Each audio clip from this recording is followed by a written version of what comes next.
The wail of sirens shattered the quiet of Southridge Ranch, red and blue lights slicing through the dusk, kicking up clouds of dust as the sheriff's cruisers roared down the gravel driveway.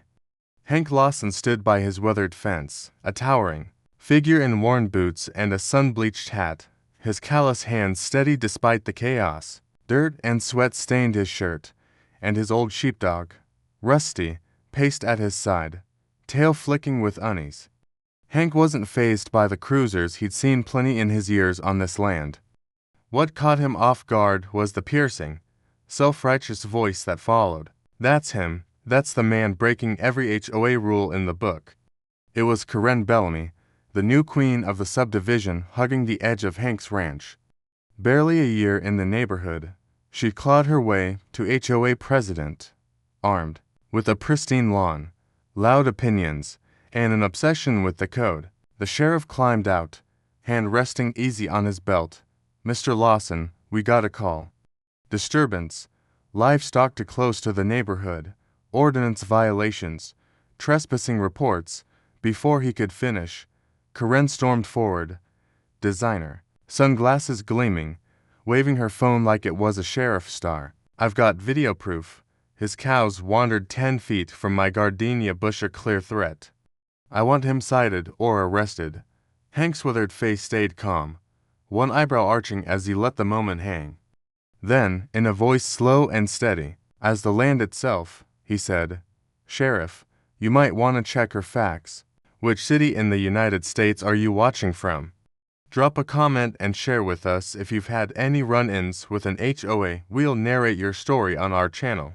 Facts, 'cause if you're about to arrest me on my own land, well, we're going to have a real interesting day." The sheriff exchanged a look with his deputy. Something wasn't adding up, and what Karen didn't know, what she was about to learn the hard way, was that she had just made a huge mistake. But before anything else could be said, one of the cows let out a loud moo, followed by a scream from one of Karen's friends who had tagged along for the confrontation. The cow had done something that would change the tone of the entire day, and that was when things really blew up a few weeks earlier. Hank had been living a quiet life. He was a fourth-generation rancher. His family had owned Southridge Ranch since the early 1900s. They raised cattle, grew hay, and lived simply. His granddad always said, "If your boots are dirty and your heart is clean, you're doing just fine." Hank lived by that. The subdivision next door had only popped up in the last 10 years. A bunch of luxury homes had been built on what used to be grazing fields, and slowly the quiet, dusty area started getting manicured lawns, backyard pools, and neighborhood meetings. At first, Hank didn't mind. People were allowed to live how they wanted. Some of the neighbors were kind, like Bill from Lot 12, who brought Hank warm apple pie after branding season, or Linda, who let her grandkids pet Hank's goats through the fence. But then Karen moved in. It began small, a letter in his mailbox from the HOA about the unsightly barn roof. Hank didn't even live in the subdivision. His land was adjacent, but Karen had taken it upon herself to beautify the community, and in her eyes, Hank's ranch was an eyesore. Next came the fence complaints, then the noise complaints, then the time she stood at the property line with a notepad scribbling down times and dates every time Hank's tractor made noise. One day Hank found a little sign stuck into the dirt by his fence warning, "Ranch activity disturbs community peace." He took the sign down, shook his head, and tossed it into his tool shed. But the final straw came the morning Rusty wandered into the edge of the subdivision, still on Hank's land, mind you, but just close enough to sniff Karen's garden. "Nomi," she screamed like he was a wolf, "I'm calling the HOA and the police." Rusty, who hadn't chased anything faster than a butterfly in 5 years, just tilted his head in confusion. From then on, Hank tried to stay even further away from the subdivision fence line. He put up extra signs, added more fencing, but then his cows started getting spooked. He found bits of trash, candy wrappers, and plastic bags in his pasture, and once even a bottle of weed killer tossed over the fence. That's when he installed cameras, not to spy, just to know, and what he saw late one night chilled him to the bone. Karen climbing halfway over his fence, dumping something from a bag. He didn't confront her, not yet. He was still thinking about the best way to handle it without making things worse. Hank always believed in kindness and understanding people. His mother taught him to never swing first, only defend, and he Wanted to believe maybe Karen was just stressed, maybe life hadn't been kind to her lately, but kindness has its limits, and that morning, with the police, that was when the line was crossed, because Karen had stepped far beyond her reach. She had made it official and she was about to regret it. The sheriff bent down to inspect the ground near the fence line. Karen kept going on louder, now talking about property values and livestock diseases and HOA bylaws, but the sheriff didn't seem interested. In her words, he was staring at something in the dirt. Karen noticed and marched over. "Is there a problem, officer?" The sheriff stood up slowly. "Karen, this is cow manure." Karen made a face. "Exactly on the edge of my property, actually." He pointed. "Your property line ends 10 feet back. This here's still part of Mr. Lawson's ranch." She blinked.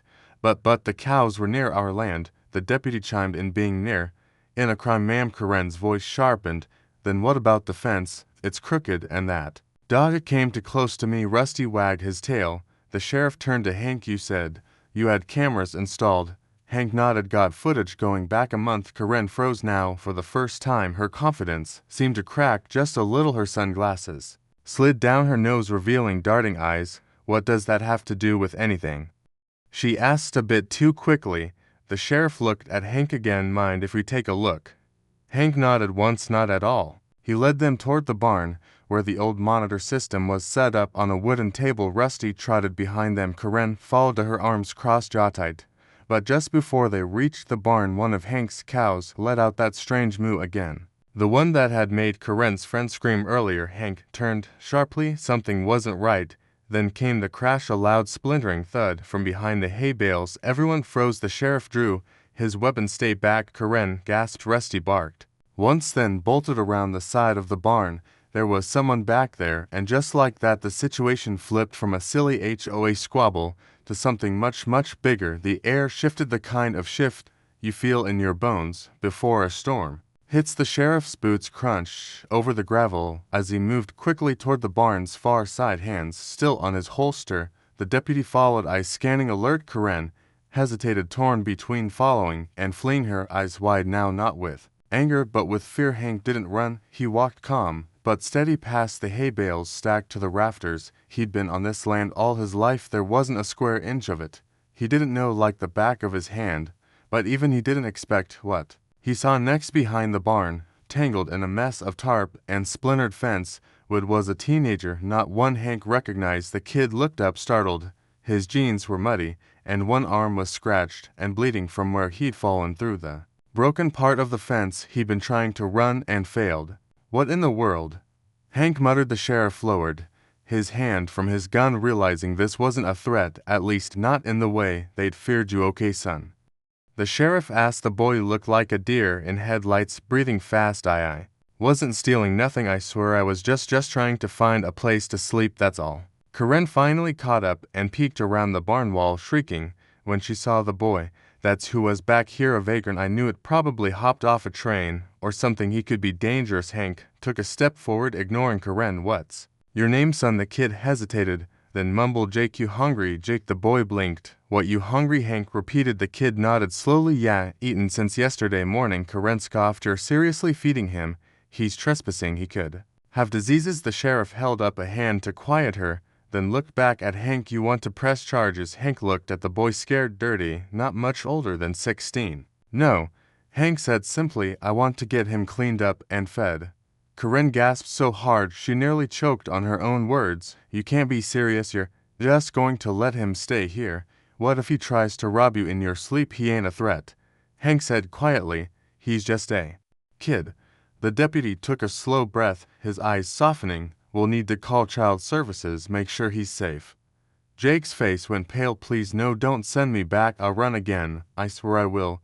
The sheriff frowned back from where the boy bit his lip. "Foster care, they don't treat us good there. I was better on the streets." Karen looked like she was about to explode. "This is turning into a circus. My HOA doesn't allow livestock to wander, and it sure doesn't allow runaway vagrants camping next door. This is a crime scene." But no one was listening to her anymore. Hank knelt beside Jake and offered a hand. The boy looked at it for a long moment before finally taking it. "Come on, Rusty, we'll show you where the kitchen is. Got some stew left from lunch?" Jake followed Hank. Slowly Rusty trotted along like he was welcoming family. Karen stood frozen in place, jaw locked, arms trembling in disbelief. She looked at the sheriff. Well, aren't you going to do something? He sighed. We'll make a report, ma'am.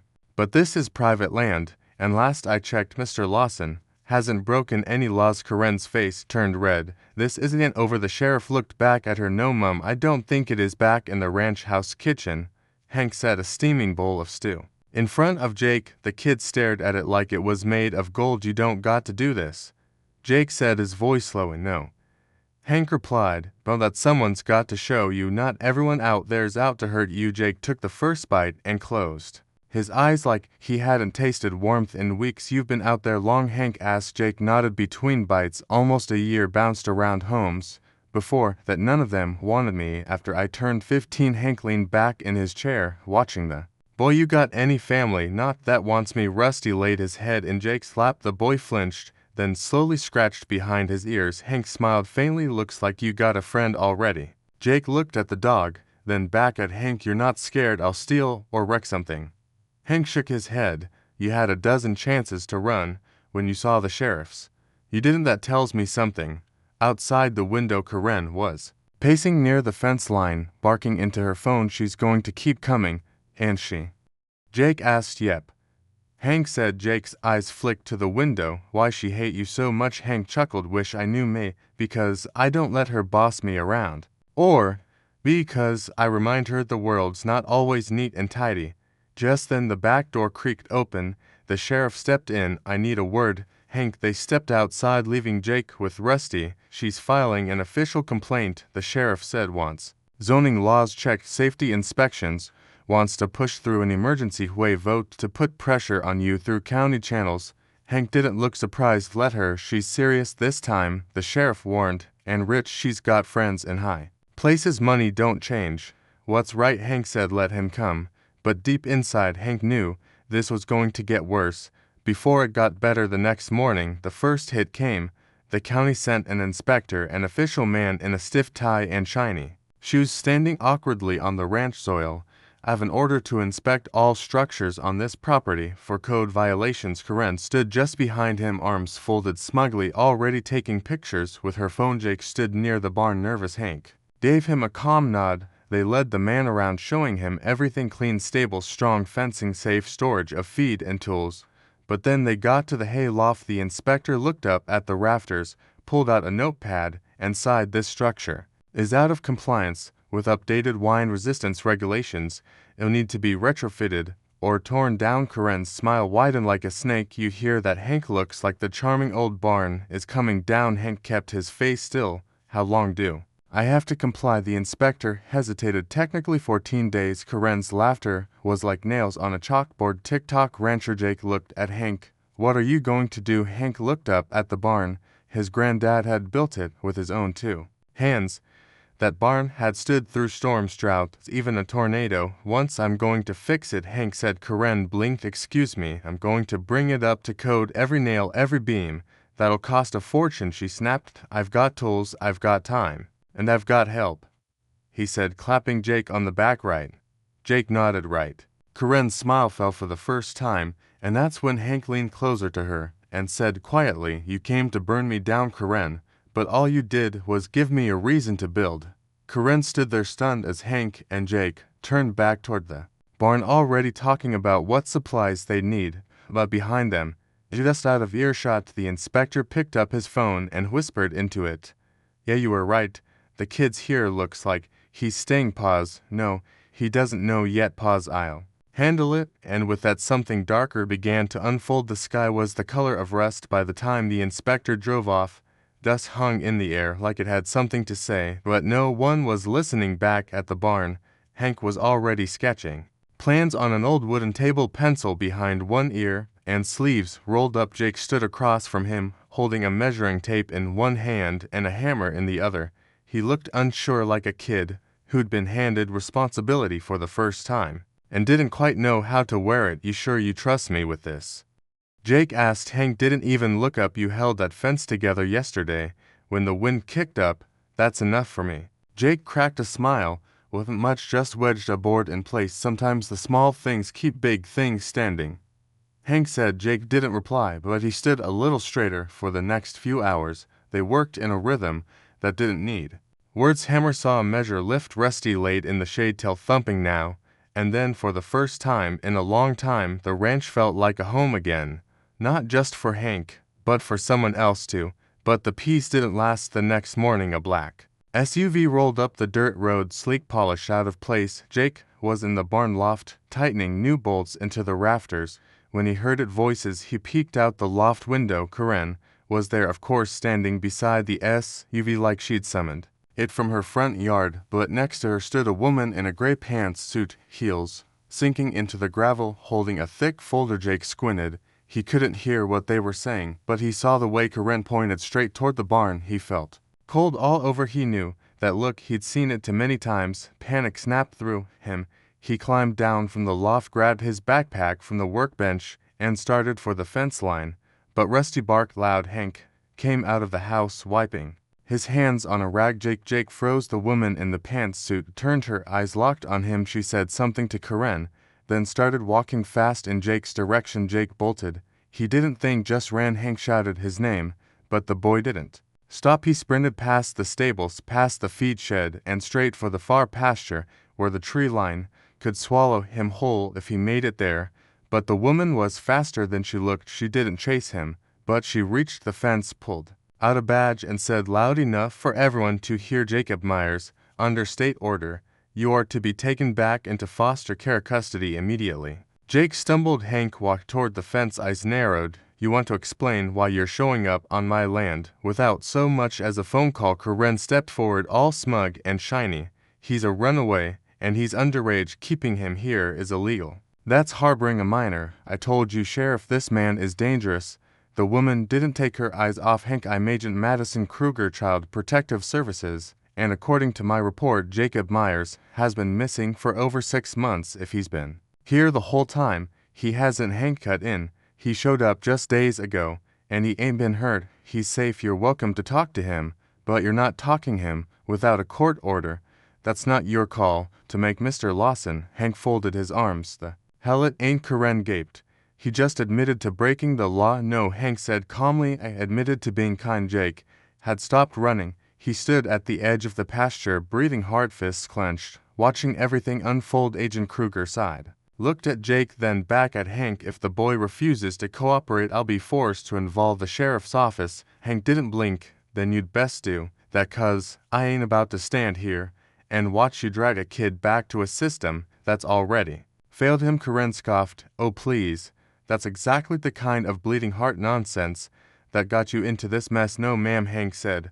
"What got me into this mess is you." And that's when something very unexpected happened. Jake turned around and started walking back toward the barn, straight toward the people trying to take him. Hank's chest tightened. "Jake, you don't have to." But Jake shook his head.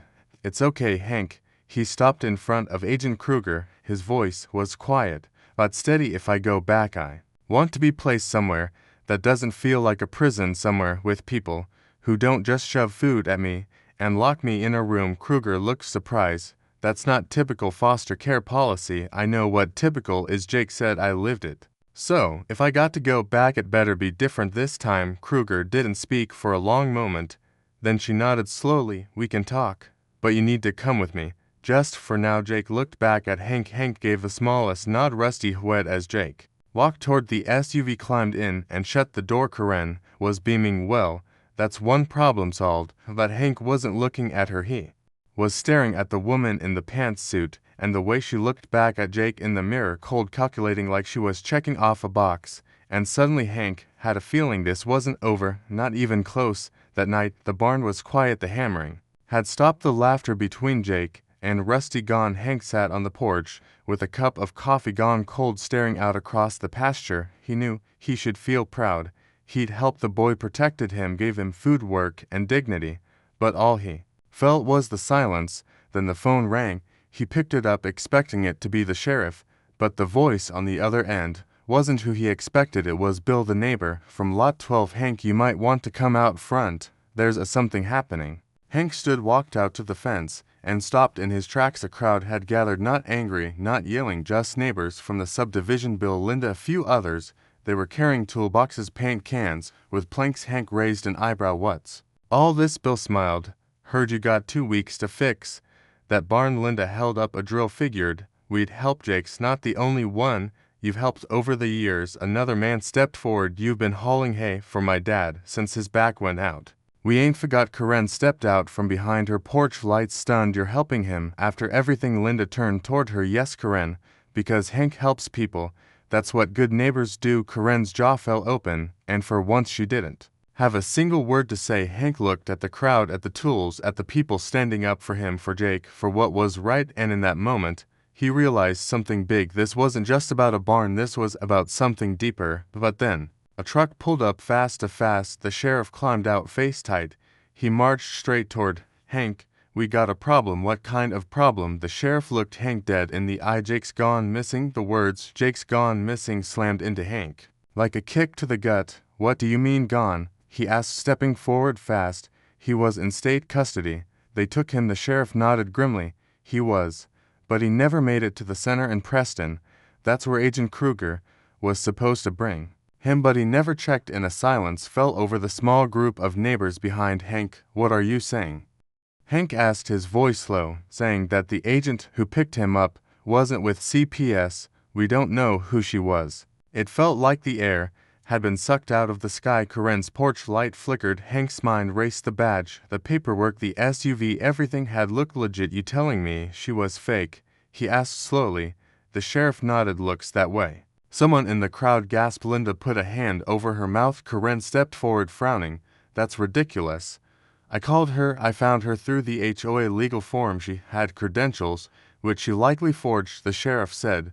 We pulled records from the state. There is no Agent Madison Kruger, and no transfer order for Jake Myers. Hank turned his face to the stars, jaw clenched, rage like fire rising in his chest. Karen kept protesting, eyes wide, voice shaking. I didn't know. I thought I was helping. I thought she said she could move things faster. Congratulations. Hank snapped, his voice hard for the first time. You just handed over a runaway kid to a stranger, pretending to be the law. I didn't mean. I don't care what you meant, he roared. Karen stumbled back as if she'd been slapped. She'd seen Hank unkind, even amused, but never this. The sheriff stepped in. We're tracking the vehicle. It had plates. We've put out alerts across the state, but this is serious. Hank, whoever took Jake, they planned it. How? Hank asked, his throat dry. According to some of the security cam footage near the edge of the ranch, the SUV showed up 2 days before Kruger came onto your land. They were watching. Hank said, eyes narrowing. The sheriff nodded and waiting. Karen's face was pale. But why would someone do that? He's just a kid. Hank looked at her. Because some people see kids like Jake as disposable. He's got no family, no records worth digging into, no one that would miss him. But you would, Bill added, stepping beside Hank. We all would, said Linda. Karen looked around. Her confidence was crumbling like dry paper. I didn't mean no. Hank cut her off. You never mean it, Karen. But that's the thing, you never think past your own front yard. You never ask what people need. You just bark orders and call it helping. You don't see people, you see problems. Karen blinked, stunned. Hank turned to the sheriff. What do you need from me? I need everything you got, the sheriff said. Footage, notes, that boy's full name, and I need you to tell me if you think he tried to run again. He wouldn't, Hank said without hesitation. Not unless he thought someone else was in danger. Then something clicked. Hank's eyes widened. Rusty? What about Rusty? The sheriff asked. He followed Jake to the fence when Kruger took him. That dog don't let people go easy. If Jake escaped, if he got away, he wouldn't come back to the house. Where would he go? Hank didn't even pause. The canyon. 20 minutes later, Hank was tearing across the backfields on his ATV, Rusty riding shotgun in the bed. The sheriff's cruiser followed behind, headlights bouncing. With every dip, the canyon lay a few miles east, an old dry riverbed with jagged cliffs and an old hunting shack Hank hadn't used in years. It was where he taught Jake to spot deer trails, where they'd watch the stars. Just a few nights ago, Rusty barked. Suddenly Hank hit the brakes, slid through a patch of dry dirt, and shined his flashlight toward the edge of the canyon. There at the bottom of a steep slope, a backpack and drag marks in the dirt. Jake, Hank yelled. Already halfway down the hill, Rusty leapt down ahead of him, scrambling across the rocks. Jake, no answer. Then a cough, weak, dry, and then a voice. Hank ran faster. He found Jake wedged beneath a fallen tree limb, his arm cut badly, and leg twisted at a wrong angle. His face was scratched, but his eyes were still sharp. "Don't you ever do that again," Hank said, crouching beside him. Jake managed a crooked smile. "Didn't think anyone come. You got more people looking for you than you know," Hank said, pulling off his jacket and wrapping it around the boy's shoulders. Rusty licked Jake's face, whining. "How'd you get away?" Hank asked. Voice soft. Jake grimaced. "She got a phone call." Turned around for a second. "I opened the door and jumped, rolled down a hill, been hiding ever since." "Smart," Hank said. "You did good." Jake's eyes started to close. "Didn't think I mattered." "You matter to me," Hank said. "You hear me? You matter." The sheriff reached them, radio already in hand. "We need medics at the canyon. We found him." As the sound of sirens grew in the distance, Hank sat beside Jake, never letting go of his hand, and in that moment he knew something else. To this wasn't just about saving a boy, it was about exposing everything that let someone like Kruger slip through the cracks. It was about showing people like Karen that kindness wasn't weakness, it was strength. The next day, Southridge Ranch was quiet. Hank stood at the hospital window, looking out over the hills. Jake was asleep in the bed behind him, patched up and safe. The sheriff had confirmed it. Whoever Kruger was, she was part of something bigger. They'd found other kids listed as missing, with no follow-up. An investigation was underway. Karen had gone silent. No more HOA memos, no more complaints, just silence until the morning a letter showed up at Hank's doorstep. It was from Karen, handwritten, and it said, "I was wrong about everything. I don't expect you to forgive me, but thank you for reminding me what good people look like." Karen. Hank folded the letter and tucked it in his jacket. But just as he stepped out onto the porch, Bill came jogging up the drive. "Hank, you're going to want to hear this." Hank raised an eyebrow. "What now?" Bill held up a small envelope. "County's zoning office just called. You're being sued." Hank blinked. "For what?" Bill grinned, holding up a paper with a bright red stamp across the top. "Illegally harboring livestock on non-residential land." Hank stared at him. "You're kidding." "I wish." Bill said. "Guess who filed the paperwork?" Hank sighed. And in the distance, if on cue, a familiar voice shrieked from the HOA clubhouse speaker system. "You can't let him get away with this." Hank stared at the paper like it was written in a different language. Bill stood next to him, still catching his breath, holding that ridiculous envelope with a red stamp like it was a winning lottery ticket. Except this one came with a headache and a courtroom date. "She filed." "What now?" Hank asked, dead serious. Bill scratched his head. "A lawsuit claims you're using non-residential land for livestock operations without proper zoning updates. Says the ranch is non-compliant with the new HOA buffer rules." Hank blinked slowly. The new rules were not even in the HOA. "She convinced the county council to review land bordering HOA properties. Claims your cows are lowering property value." Hank looked down at the paper again, then up at the hills behind his ranch. His cows were out there right now, calm, peaceful, doing what cows do best, chewing grass and bothering absolutely no one. He looked back at Bill. "Is this a joke?" Bill shook his head. "She's not letting it go. I think after what happened with Jake, she's trying to get back control of something, anything, by suing a ranch that's been here longer than this town's been paved. She's calling it a neighborhood emergency buffer zone initiative. She's got 3 HOA board members backing her." Hank rubbed a hand down his face. Just then the sheriff's cruiser rolled up again. Hank let out a breath. "What now?" The sheriff stepped out, his face grim but calm. "Sorry to barge in again." Hank, "Got the things you need to hear?" "He guess," Hank said. "More bad news." The sheriff handed him a file folder. "Not all of it." Hank opened it. Inside were printed photos, surveillance images, vehicle registration info, background checks. At the center of it all, Madison Kruger, or rather her real name, Samantha Brandt. The sheriff said, "Not a government agent. She was part of a child trafficking ring that uses fake credentials to pull kids out of the system. Jake was lucky, real lucky." Hank felt the air tighten around him. "She's been caught?" he asked. "Not yet," the sheriff replied, "but she's on the run. State and federal task forces are involved now. It's not just about Jake, there are others, dozens." Hank clenched his jaw. "What about the people who helped her?" "Karen gave her access. She's being investigated," the sheriff said. "But right now her lawsuit's legit, twisted, but legal, so she might not go down for what she did to Jake," Hank said slowly. "But she can still try to take my ranch." The sheriff nodded. "She's dangerous. When she feels powerless, she's using every tool she's got left." Hank looked back toward the barn, still standing strong after all the repairs. Jake's hat was hanging on the Close by the door, where he'd left it, before the canyon Rusty lay beside a tail flicking softly. Then, she's about to find out, Hank said. What happens when you mess with the wrong cowboy?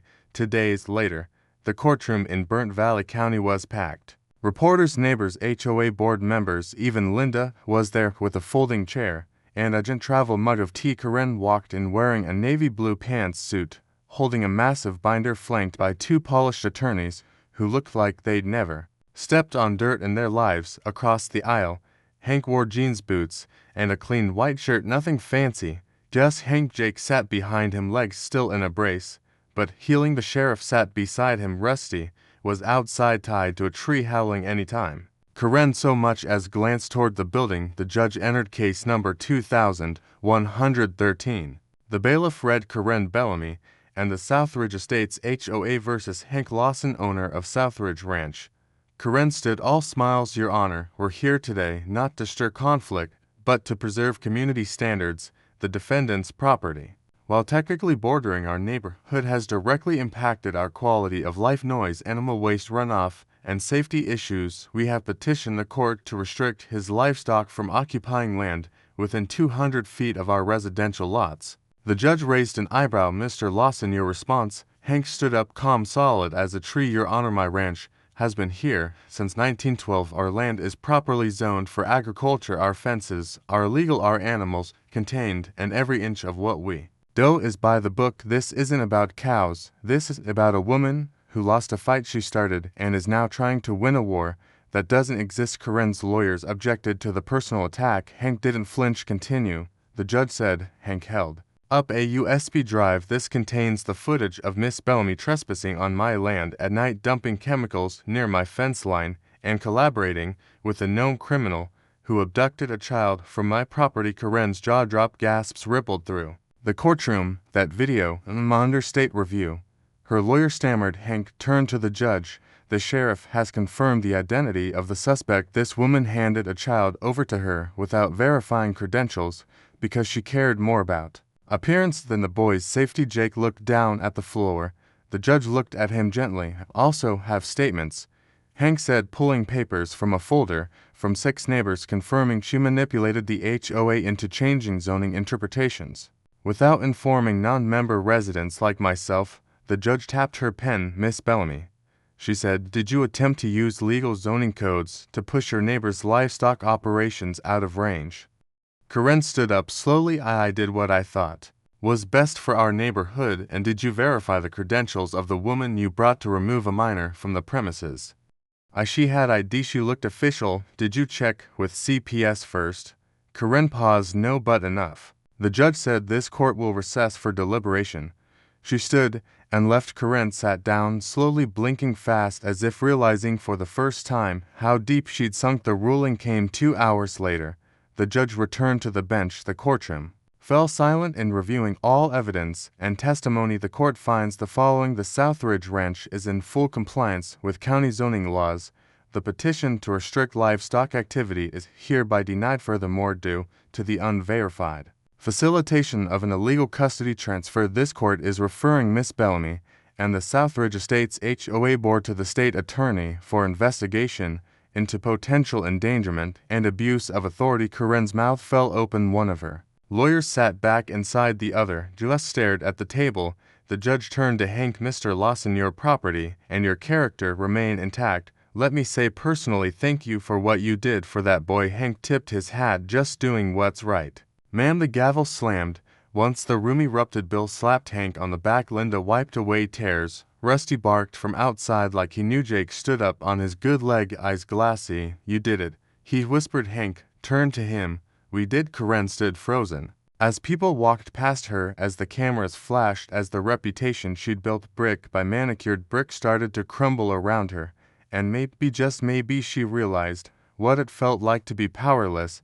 That night back at the ranch, the stars were out. Hank sat on the porch, coffee in one hand, old guitar in the other. Jake sat next to him, a little bruised, a little beat up, but more whole than ever before. Judge said I might get placed here. Jake said eyes hopeful. Real placement, you okay with that? Hank asked. Jake nodded. More than okay. Rusty barked at a cricket and trotted off toward the barn. You ever think she come back? Jake asked. Hank thought about it. Maybe, but we'll be ready. You scared? Nope. Jake looked up at the stars. Why not? Hank smiled. Because fear don't live in a house where kindness built the walls. Jake smiled back. You should put that on a sign. Hank chuckled. Nah, I'd rather live it and under the stars with the cows settling down in the fields, the porch light casting a warm glow across the wood, and the silence of peace finally setting in. Hank played the first notes of a song neither of them had heard before, because it was There's now a new beginning, a real home, and this time nobody was taking it away.